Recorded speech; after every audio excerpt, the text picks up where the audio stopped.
Hi everybody, welcome back to my Lawn Bowls for Fun channel. Alec here. I've been asked a question by some of my new subscribers who've been bowling outdoors for their first season and are just about to, well, thinking about going to play indoors. And they asked me, what's the main difference between indoor bowls and outdoor bowls? Well, I'll try and explain that very briefly now.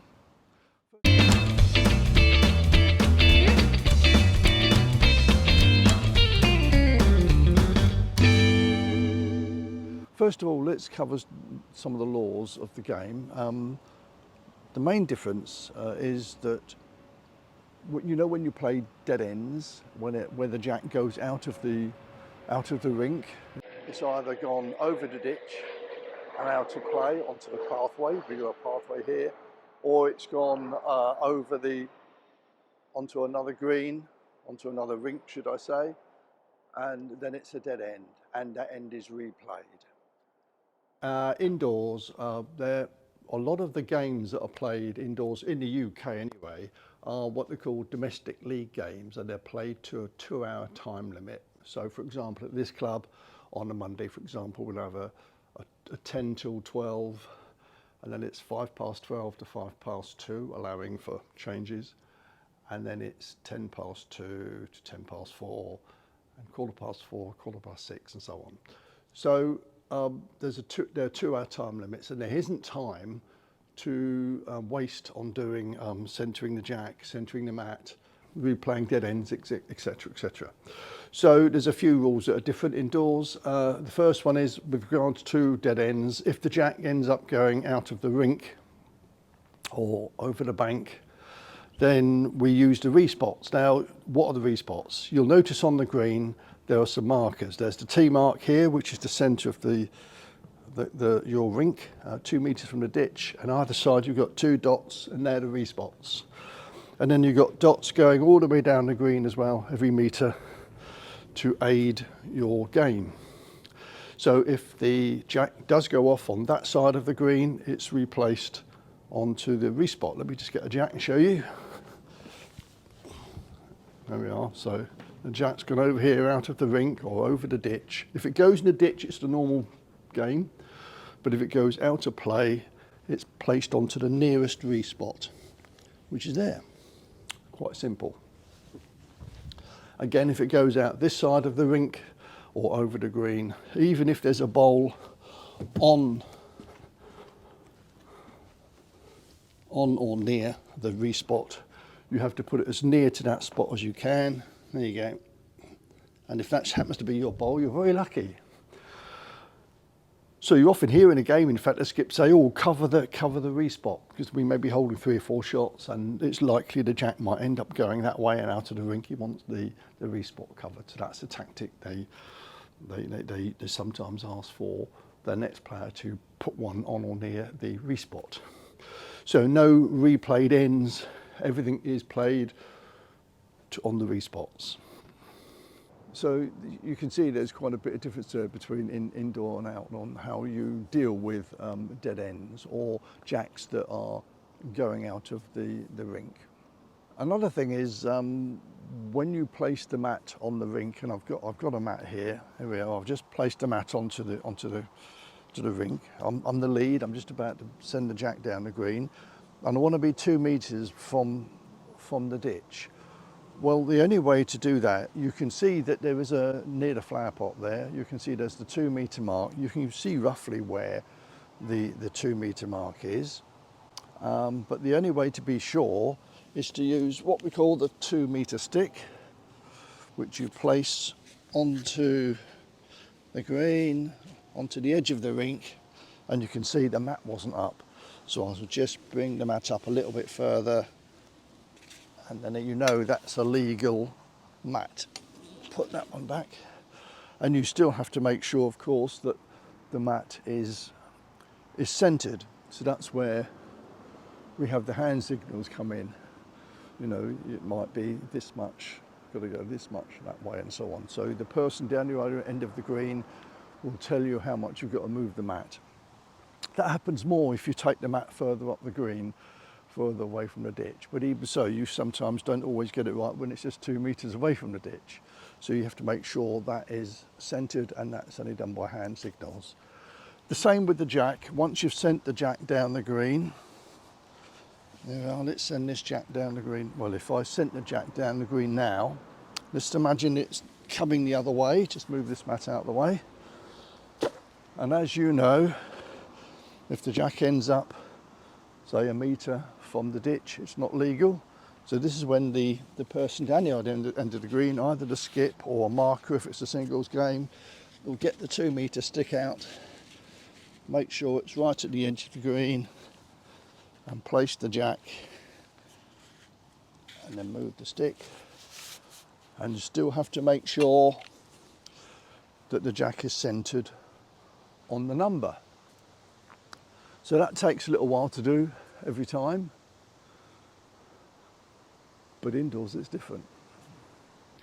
The other really useful thing, of course, is if I'm the lead, for example, and I want to have the mat fully back, I just have to make sure I put the mat down covering the tee, and there's none of this hand signals making sure the mat is centred, because you use the markers on the green to ensure they are centred.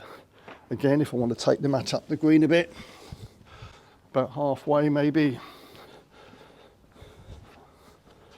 I just put it centred on one of the dots, and we know that the mat is centred. There's no hand signalling needed, no centering of the mats needed. Likewise with the jack, there we are. If the jack happens to be coming down the green and stops over here, for example, then you literally have to bring the jack across, looking at where the dots are on the green. You don't necessarily put them on the dot. You would do, obviously, if it was here, you put it on the dot because that's straight across. But if it drops short of it, you just move it across so it's lined up with those dots. And likewise on the tee, if the jack ends up past the tee, then all the skip down the other end has got to do is place it on the tee, and the game starts. Dead simple, isn't it? Easy peasy. So I hope that makes sense. Different to outdoors, only used indoors for 2-hour games. If you do play a normal game indoors to the normal rules of play, then you don't do any of that. Although I believe some clubs still do that for a 21 end game, but that's rare. I think usually the normal laws of the game are played to a full length game. It's only used, these rules, for a time limit game of 2 hours. One thing which I almost forgot is that if you're a lead and you send a jack down the green outdoors and you fail to make it a legal jack, it's either gone into the ditch or it's not 23 metres up the green, or it's gone either side onto another rink, then the opposing team get to have a go. So the jack goes back to them and they have a go at doing a legal jack. If they fail as well, the jack goes onto the 2 metre mark and then the mat is placed by the first team. Indoors, well, for 2-hour games anyway, it's different. So take a look at this. You don't do any of that.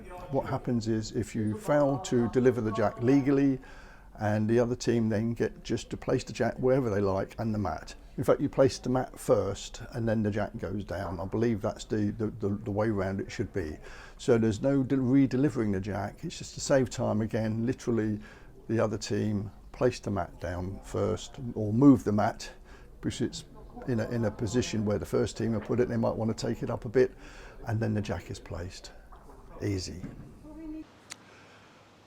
Of course, the other main difference is how much power. When you deliver the ball down the green, the difference in how much power you have to put into that ball to make it go, for example, a full length on a grass surface, because there's more resistance. The grass obviously is kept at varying lengths. Most clubs, I think, do it 2-3 millimetres, but some it's maybe slightly longer. If it's rained, for example, the green can be what's known as slower because of some of the water still on the surface, and there's more resistance to the ball going down the green. So outdoors, The resistance, because of the surface on grass, I'm talking about grass here, there are some artificial greens outdoors in the UK, not many. I have bowled on one myself, and it's slightly faster than grass, but it's not as fast as indoors. But I'm talking about grass mainly here. The resistance, because of the weather conditions, because of the actual grass, means you have to put a lot more power to get the bowl down the green than you do indoors, where it's much bit more of a gentle delivery. You don't have to put anywhere near the amount of power. And I'm sure those that are bowled indoors and out know that when you first go indoors after being outdoors, the first few bowls you put straight into the ditch because you're putting far too much power on. And likewise, when you come outdoors after being indoors, the first few bowls you send up the green, you barely get halfway up the green because you haven't put enough power behind that bowl. Now let's see if I can get the bowl near it.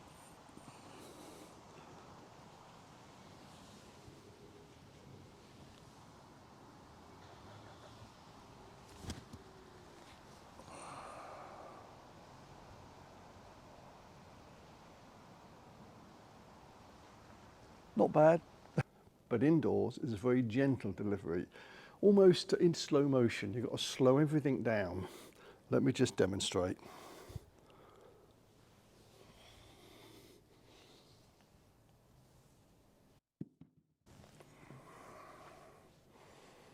You see how slow and gentle that was? Of course, the other thing is, because the bowl slows up much quicker outdoors, because of that resistance, it slows up much quicker. The big difference is that you don't have to take anywhere near as much green. It doesn't bend much, does it? It slows up really, really quickly. And in fact, early on in the season, there's hardly any green at all you need to take. So here's a quick diagram that gives you a rough idea. This is only a very rough idea, but you can see that I've got two lines there. The red line is the sort of line I would think of taking if I'm bowling outdoors, and the blue line is the sort of line I would have to take on an indoor carpet.